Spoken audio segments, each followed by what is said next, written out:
Ecko Taylor. Yeah, now what it is. Your coupler. Taylor. Yeah.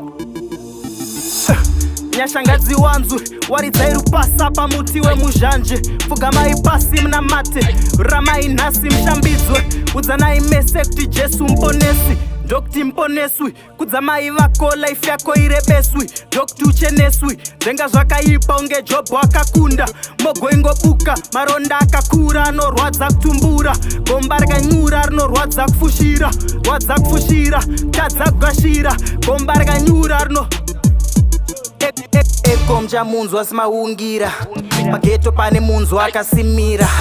Jesu akatiudza tivamirire asi geto rakandichuza ndivaimbire Ecko mchamunzwa asimaungira pageto pane munzwa akasimira Jesu akatiudza tivamirire asi geto rakandichuza ndivaimbire moyo wako unoziva chakanaka asi mfungwa dzako mune mfungo wakawanda maziso ako anochiva nezvenyama asi takati maya atingavimbe nedzatanzwa chasimba nedzatadya tichamiro svika mangwana chafamba enda Uganda chipawa chekuwakanda asi wakatosikidza chipo chekuti wakanda Ecko mchamunzwa asimaungira pageto pane munzwa akasimira Jesu akatiudza tivamirire asi geto rakandichuza ndivaimbire Ecko mchamunzwa asimaungira pageto pane munzwa akasimira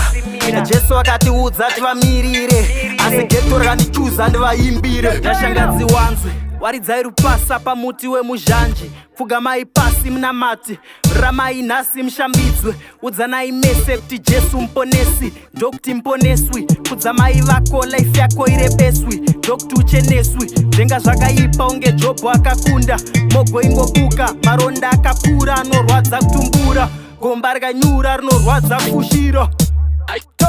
rwadza kufushira gomba rakanyura rinorwadza kufushira Ecko mchamunzwa asimaungira pageto pane munzwa akasimira Jesu akatiudza tivamirire asi geto rakandichuza ndivaimbire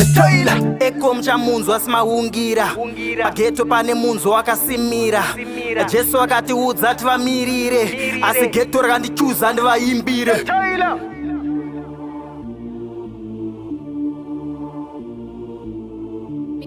Mikkel exclusive.